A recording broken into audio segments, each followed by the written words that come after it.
Estamos trabalhando uma série chamada Ruá, que a palavra hebraica que significa espírito, sopro, vento, movimento. Quando a Bíblia se refere ao Espírito de Deus, ela usa essa palavra no Antigo Testamento. E nós já trabalhamos aqui as duas figuras do Espírito Santo, que é o fogo e o vento. Hoje pela manhã, a nossa licenciada trabalhou a figura do óleo, o óleo que chama, que vocaciona, que representa a vocação. E nessa noite eu quero trabalhar mais uma figura do Espírito Santo, a figura da água, a água viva. Peço então que você abra sua Bíblia nesses textos e, se quiser, pode deixar aberto aí nos textos de João capítulo 4, versículo 13, e depois João 7, versículo 37. Diz assim: afirmou-lhes Jesus: quem beber desta água tornará a ter sede. Aquele, porém, que beber da água que eu lhe der, nunca mais terá sede. Pelo contrário, a água que eu lhe der será nele uma fonte a jorrar para a vida eterna. João 7:37. No último dia, o grande dia da festa, levantou-se Jesus e exclamou: se alguém tem sede, venha a mim e beba. Quem crer em mim, como diz a Escritura, do seu interior fluirão rios de água viva. Isto ele disse com respeito ao Espírito que haviam de receber os que nele crescem, pois o Espírito até aquele momento não fora dado, porque Jesus não havia sido ainda glorificado. Queridos, nós vimos recentemente um caso muito triste na televisão do maníaco do ácido sulfúrico. Esse fato aconteceu no Rio Grande do Sul, numa cidade onde as mulheres estavam sendo atacadas por um criminoso em série. E do nada elas eram atacadas e essa pessoa jogava um ácido no rosto, preferencialmente na direção do rosto das mulheres. O que aconteceu? Descobriram a pessoa e prenderam o criminoso. Ele é um gaúcho que está morando em Curitiba. E o que ele fez? A sua mulher, ou a sua ex-mulher, não quis reatar o relacionamento com ele. E ele então, de Curitiba, foi para a cidade onde eles moravam, lá no Rio Grande do Sul, e fez uma série de crimes. E esses crimes foram noticiados na televisão. Nesse ínterim, onde a televisão estava: quem será? Quem é esse? Olha o perigo de vocês andarem sozinhas na cidade. Ele liga para sua ex-mulher e diz para ela ir para o Curitiba, morar com ele, porque lá na cidade onde ela estava morando, estava muito perigoso. Percebe a artimanha e a estratégia dele? Agora, queridos, o que está por trás de tudo isso? O que está por trás de tudo isso é a busca desse homem para preencher um vazio que ele acha e que ele acredita que a sua ex-mulher vai preencher esse vazio. E assim como esse homem, muitas pessoas estão tentando saciar a sede espiritual de maneira errada.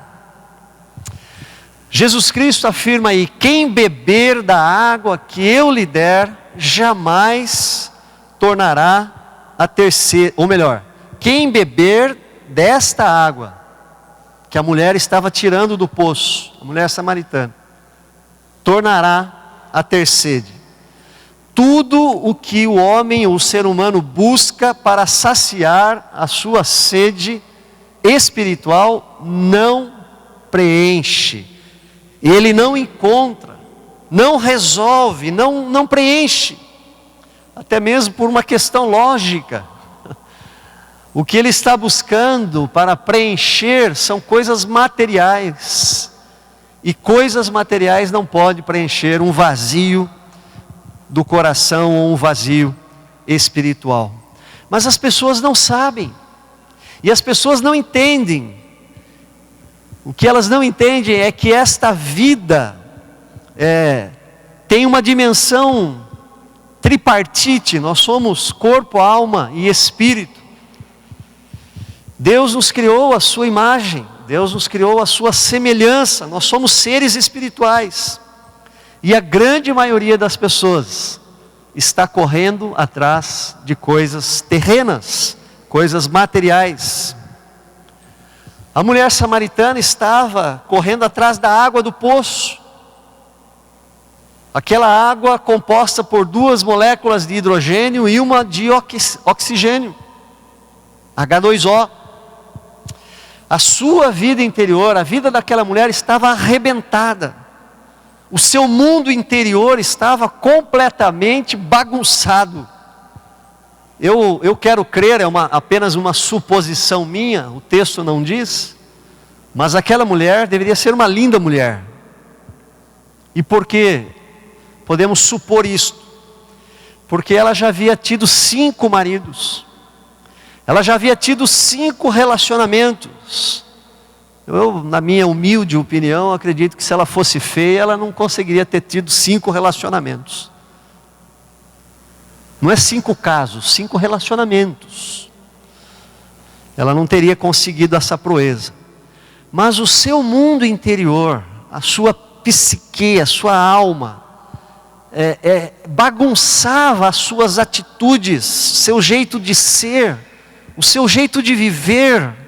Nenhum daqueles homens com os quais ela conviveu aguentou aquela mulher. Ela era insatisfeita, ela era insaciável. Ela atraía os homens com a sua beleza, mas ela espantava os homens com o seu interior. O seu exterior atraía os homens, e o seu interior, o seu mundo bagunçado, desarranjado, espantava os homens. Queridos, é muito comum hoje mulheres bonitas com relacionamentos conturbados, porque invariavelmente as mulheres confiam na sua graça e confiam na sua formosura, em sua beleza. As mais bonitas, então, muito mais. E as mulheres, muitas, não quero aqui trazer uma estatística precisa, mas talvez a maioria, fazem de sua beleza o seu ídolo, o seu Deus. Assim como os homens também fazem da sua masculinidade o seu Deus. Nós temos no Antigo Testamento um Deus chamado Baal, e havia os seus seguidores, e havia uma deusa chamada Azerá, ou Aserá, e era levantado então um poste ídolo a esses deuses, e esse poste ídolo representava o órgão sexual masculino. Os obeliscos também, que estão em muitas cidades, também têm essa figuração. Esses postes ídolos eram usados para cultuar os deuses da fertilidade. As pessoas trazem no seu inconsciente o padrão de felicidade americano, o sonho americano. Elas buscam a realização e a satisfação na vida, tendo como padrão o sonho americano. Não sei se você assistiu o filme Em Busca da Felicidade, com Will Smith, e essa busca da felicidade era o topo de uma profissão, o topo de uma empresa, o topo do sucesso financeiro, profissional. Agora o trabalho, a profissão, a carreira, elas são muito comuns no sentido das pessoas encontrarem um propósito para a sua existência aqui na terra.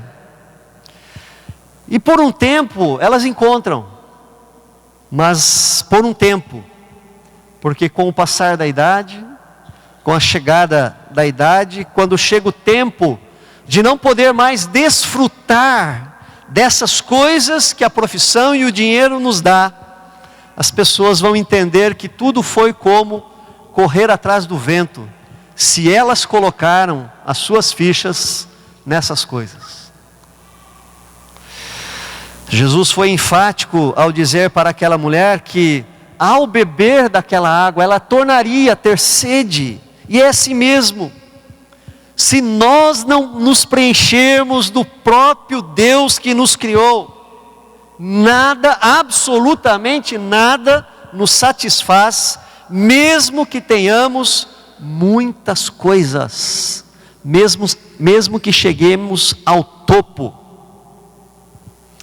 Foi a experiência do sábio em Eclesiastes, e é também a experiência de toda pessoa que quer preencher um vazio espiritual, uma carência espiritual com coisas materiais.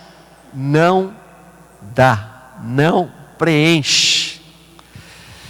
Eclesiastes capítulo 2, versículo 10, olha que frase fortíssima do pregador, chamado Eclesiastes. Eclesiastes significa pregador. Consegui, capítulo 2, versículo 10, consegui tudo o que desejei. Olha só, chegou no topo. Agora presta atenção nessa frase: não neguei a mim mesmo nenhum tipo de prazer. Na outra tradução, que é mais forte ainda, diz assim: tudo o que os meus olhos viram, não lhes neguei coisa alguma. O cara era rico, hein? Imagina se eu fosse querer tudo que os meus olhos veem.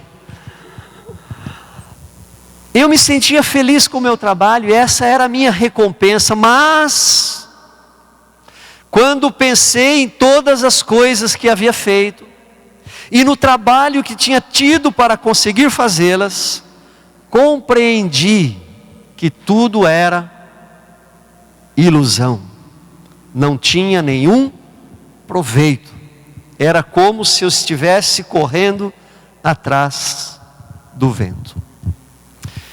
Se não me engano foi ano passado, ou retrasado, fui chamado por uma irmã da igreja para visitar a sua vizinha, num condomínio de alto padrão aqui em Sorocaba. E ela me disse: pastor, ela está muito depressiva, num ponto extremo, não troca de roupa, fica de pijama, está tomando muita bebida alcoólica, não sai de casa. E eu fui, e conversei longamente com aquela mulher, e eu detectei que o problema dela, ou a raiz do seu problema, era uma questão de existencial. Ela não tinha mais propósito para viver. Ela fez a Fundação Getúlio Vargas, que na área de administração, economia é o top do top. Temos aqui um filho da nossa irmã fazendo essa faculdade. Ela chegou no topo da carreira, ela não casou, não teve filhos, e há pouco tempo enterrou os dois pais, assim, em questão de 6 meses. Não tem mais motivo para viver. Por que não tem mais motivo? Porque onde ela havia colocado os motivos para ela viver, o sentido da vida, haviam se diluído. Tudo o que o homem busca não o preenche. Tudo que o ser humano busca não o preenche. Mas no capítulo 7, no versículo 14, Jesus disse: aquele porém que beber da água que eu lhe der, nunca mais terá sede. Ou melhor, não é o 7, é o 4.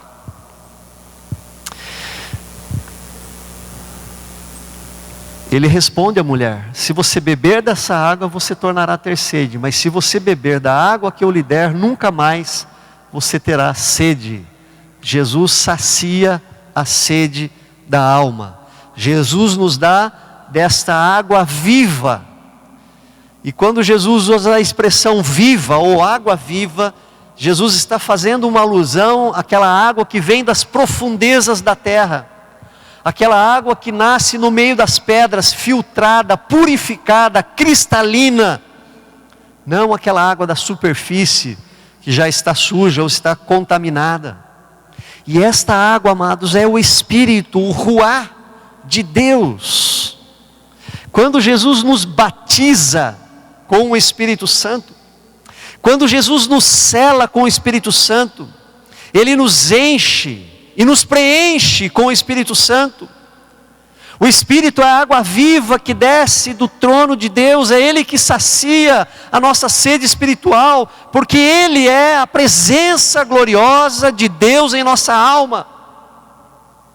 Quando o Espírito habita em nós, os nossos olhos espirituais são desvendados, são abertos, nós compreendemos a nossa existência, o nosso propósito. Nós compreendemos o que nós estamos fazendo aqui, nessa curta existência sobre a terra. Nós compreendemos também o que nos virá pela frente, e nós conseguimos antever a vida que nos está reservada do outro lado da morte. Quando nós bebemos desta água viva, o nosso coração, ele repousa em paz e em segurança, porque a paz que Jesus nos dá é uma paz que independe das circunstâncias. É a paz que habita nas profundezas do nosso coração. É como o mar. A nossa vida, a vida do cristão, que é sede, que é a habitação do Espírito Santo, é como o mar. O nosso exterior ou na nossa superfície, ela pode estar agitada, uma tempestade, chuva, vento. Mas o mar, nas profundezas do mar, alguns metros abaixo da superfície, a água está serena, está calma, está tranquila. Isso é também o coração daquele que tem e bebe desta água. Bebe desta água. Assim se torna a nossa vida quando bebemos da água viva, o Espírito de Deus. Agostinho, uma das frases mais célebres, foi uma das conclusões dele, no seu livro Confissões, ele diz: criaste-nos para ti, ó Deus, e o nosso coração não encontrará descanso, enquanto não repousar em ti. Porque nós viemos dele, se não vivermos para ele, fomos criados para ele, por meio dele e para ele, a nossa vida não fará sentido. Você pode tentar salvar a sua existência aqui na terra, correndo atrás de coisas tão somente materiais.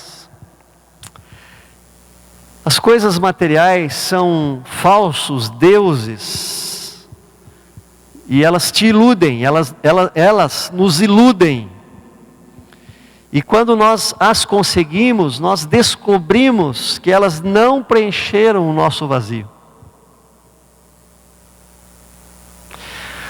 Jesus certa vez disse: quem quiser salvar a sua vida, vai perdê-la. Mas quem a perder por amor a mim, vai achá-la. Jesus está dizendo: se alguém quiser salvar a sua vida, se alguém quiser salvar a sua pequena e rápida existência nessa terra, não vai conseguir, porque ninguém pode encontrar o sentido e o propósito da vida por si mesmo, em si mesmo ou por si mesmo. Nenhum fundamento, nenhum, que não seja o próprio Filho de Deus, pode dar a mim e a você essa paz que preenche a nossa alma e o nosso coração. Marido não preenche. Quando eu casar, eu vou ser feliz. Esposa não preenche. Quando eu tiver filho, eu serei feliz. Aí casou, não está muito feliz, falou, mas é que está faltando alguma coisa. Quando tiver filho, eu vou ser feliz. Tem filho, falta ainda aquele vazio. Filho não preenche. Profissão não preenche, dinheiro não preenche. Só Jesus pode preencher, porque é Ele a fonte da água viva. Somente Ele me dá e Ele te dá dessa água da qual bebemos e nunca mais tornamos a ter sede. As pessoas não sabem, mas quem já experimentou verdadeiramente Jesus sabe. Quem já teve um encontro pessoal com Jesus sabe. É mais ou menos aquela sensação de chegar no fim da estação. Há várias estações, você não desce, na última você tem que descer. Não tem mais. Não tem mais estações, não tem mais onde procurar. Ali você desce. Por que é assim, queridos? Porque Jesus é a porta. Jesus é a porta. Quando você entra por esta porta, você encontra aquilo que você estava desesperadamente procurando. E não há mais necessidade de bater em outras portas, ou de fazer outras tentativas, porque finalmente você encontrou. E você sabe que você encontrou. Então as palavras de Jesus fazem total sentido. Aquele, porém, que beber da água que eu lhe der, jamais terá sede. Ainda no capítulo 4, Jesus termina dizendo: a água que eu lhe der, será nele uma fonte a jorrar para a vida eterna. E no versículo 38 do capítulo 7 ele diz: quem crer em mim, como diz a Escritura, do seu interior fluirão rios de água viva. Por que Jesus disse essas palavras? Porque o Espírito é uma fonte inesgotável de vida espiritual. A principal é exatamente esta água da qual nós falamos, que sacia o sedento. Mas o Espírito passa então a produzir em nós coisas as quais nós jamais havíamos experimentado. E a Bíblia chama essas coisas de fruto. Fruto do Espírito. E esse fruto do Espírito traz um profundo e poderoso e sobrenatural equilíbrio em nossa vida. É como se nós fizéssemos uma reconfiguração do nosso HD. Falando aí numa linguagem da informática, é como se um novo sistema, um novo software fosse instalado no computador. Porque o antigo estava lento, estava bugado, estava já cheio de vírus, não estava funcionando direito, completamente doido, insuficiente, devagar, não satisfazia mais. Então instalamos uma nova configuração, e as coisas mudam. Queridos, é isso que o Espírito Santo faz. Ele faz produzir, Ele vai produzir em nós frutos agora, numa versão nova, atualizada, reconfigurada, mas numa versão que vem diretamente de Deus, aquele que nos criou, aquele que sabe para que nos criou, qual o nosso propósito aqui nesta terra. E Ele vai então produzir esse fruto, que tem 9 partes, ou 9 gomos, e o primeiro gomo desse fruto chama-se amor. Mas não este amor deturpado que nós vemos na nossa sociedade. Aquele amor verdadeiro, divino, o amor ágape. Não aquele amor doentio, o qual nós buscávamos anteriormente. O segundo gomo desse fruto ou desta fruta é a paz. Nós já falamos dela. Ela acalma o coração daquele que estava perdido e atribulado. Ela é fruto do sentido e do propósito que nós encontramos por meio de Jesus Cristo. Ela é aquela paz que excede todo o entendimento, que guarda a nossa mente e o nosso coração sãos, sadios, equilibrados, sem desespero, sem loucura. O terceiro gomo do fruto do ruá divino é a alegria, a verdadeira alegria, que é fruto também deste amor que é derramado em nossos corações, pelo Espírito Santo, desta paz. É uma alegria que não está nas posses, é uma alegria que está na presença de um ser sobrenatural, majestoso, transcendente, grandioso e amoroso. O salmista que experimentou desta alegria, ele disse assim no Salmo 4, versículo 7: mais alegria puseste no meu coração do que no coração deles, quando lhes havia fartura de cereal e de vinho. Quero te dizer nesta noite que Deus coloca mais alegria no teu coração do que no coração do teu vizinho que tem um carro que vale 5 vezes mais que o seu.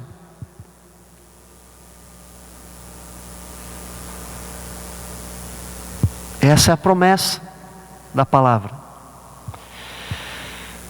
E aí, queridos, nós podemos discorrer aqui por longas horas os demais frutos, todas as demais partes desse fruto maravilhoso do ruá, do Espírito de Deus. Eles são 9: amor, paz, alegria, longanimidade, benignidade, bondade, fidelidade, mansidão, domínio próprio. Olha só, mansidão e domínio próprio, tão necessários para o casamento, tão necessários para se conviver no nosso trabalho. Somente os frutos do Espírito são uma fonte grandiosa desses rios de água viva que Jesus disse que fluiria de nós. Mas o que falar também desta fonte de poder, como foi dito aqui na semana passada, este fogo, né, desse poder transformador. O que falar dessa energia espiritual vinda através do Espírito, que nos encoraja a prosseguir, que nos encoraja a lutar, que nos encoraja a vencer. O que falar desse vento, que nós já falamos também aqui, deste sopro, deste Espírito com letra maiúscula, que nos conduz pelos caminhos mais altos, mais sublimes, mais corretos. O que falar dessa luz que ilumina a nossa vida, este fogo do Espírito?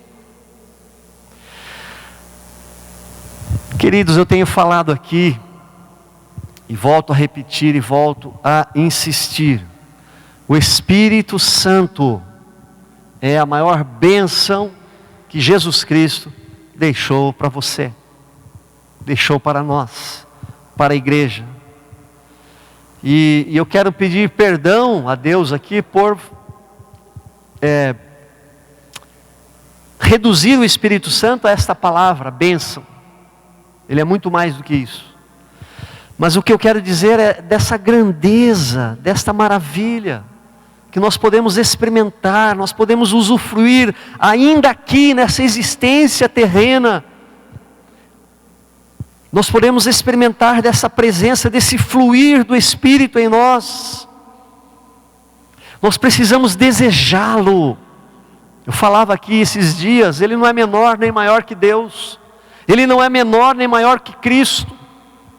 São 3 figuras, 3 pessoas na Santíssima Trindade, da mesma substância, do mesmo poder, que deveria ser também adorada tanto quanto os outros. Eu não sei você, mas eu tenho buscado esse despertar, eu tenho buscado esta ação do Espírito Santo na minha vida, porque eu sei que Ele é grande, que Ele é poderoso e que Ele pode fazer infinitamente mais na minha vida. O avivamento está aqui, queridos, não está lá. O avivamento está em mim, não está na pessoa que eu estou vendo do meu lado. O avivamento depende de mim, porque o Espírito, essa fonte, esta água viva já está em mim. O Espírito, diz a Bíblia ainda, é o selo, é a garantia, é a marca de propriedade. E você sabe que você se converteu um dia, você foi convertido, você foi achado, você foi encontrado por Deus. Não foste você, não foste tu que escolhestes a Jesus, mas Ele te escolheu. Jesus disse: ninguém pode vir a mim para ser salvo, se Deus não o encaminhar até a mim para ser salvo, através da ação do Espírito Santo. É uma obra dele. E a Bíblia diz que o Espírito é o selo, ou seja, Ele te convenceu do pecado, da justiça e do juízo. Ele te converteu. E Jesus o batizou, o selou com o Espírito. E é Ele, o Espírito, que te faz ser fiel até a morte. E a Bíblia tem uma promessa: quem for fiel até a morte, dar-te-ei a coroa da vida. Mas em mim não existe fidelidade, é fruto dele. Mas eu estou selado com Ele. Eu fui selado, carimbado, rotulado, enviado. Eu vou chegar no meu destino, porque eu tenho esta marca, este selo. Assim como uma carta chega ao destino quando ela é selada. Olha a grandeza do Espírito. Este é o fluir de rios de água viva que Jesus está dizendo. Ele começou a obra e Ele me selou. E o Espírito me garante até o fim. Porque o que foi selado não pode ser mais, não pode retroceder, está feito. Pelas nossas próprias forças nós jamais chegaríamos lá, se não fosse este jorrar da água viva todos os dias em nossa vida, nos segurando pela mão, nos levando ao arrependimento quando nós pecamos. Nós não chegaríamos lá. Essa água viva que vai nos enchendo amanhã, na segunda-feira, ao levantar para o trabalho, vai nos fortalecendo, vai nos iluminando, vai trazendo a palavra de Deus dentro de nós. Se o Espírito Santo não habitasse o nosso interior, nós jamais seríamos fiéis até o fim. Jamais seríamos salvos. E faz sentido então as palavras de Jesus: será nele, será em você, será em mim, uma fonte a jorrar para a vida eterna. Isto é verdade. Por isso, o ruá de Deus é uma fonte inesgotável de vida. E eu quero encerrar lendo novamente a letra da música que você ouviu antes de eu iniciar. Talvez você não tenha ouvido direito. E a letra daquela música diz assim: do Vencedores por Cristo. Você pode ter uma casa repleta de amigos, paredes e pisos coberto de bens. Você pode ter um carro do último tipo e andar conforme der na cabeça. Ou pode até ser o cara que vive apertado, até mesmo o cara que anda de uma lotação, de um trem, de ônibus, curtindo a si mesmo um fim de semana, ao andar conforme der na cabeça. Mas sempre será como uma folha no vento, esperando o momento de cair. Você pode ter tudo aquilo que sonhar, mas nunca terá a paz que existe lá dentro, que não se encontra para poder comprar. Porque essa paz só tem a pessoa que se encontra com Cristo. Porque essa paz só tem a pessoa que se encontra com Cristo. Você já foi preenchido pelo Ruá? Você possui o Espírito de Deus? Você já bebeu desta água viva? Ou você nunca experimentou dessa presença? Vocês ouvem as pessoas falarem, percebe nas pessoas um entusiasmo, uma alegria, mas você não consegue sentir isso. Quero dizer que hoje você pode ter essa experiência, porque o Espírito de Deus está aqui. Talvez você esteja aqui nesta noite e você já tenha experimentado uma vida abundante, uma vida cheia desta água viva. E hoje você olha para trás e você sente saudade daquele tempo em que seu coração ardia. Eu quero dizer que hoje é possível você renovar a sua fé. Jesus é a fonte de água viva. E Jesus está dizendo para todos nós nesta noite: se alguém tem sede, venha a mim e beba. Quem nesta noite quer responder positivamente ao chamado ou ao convite de Jesus?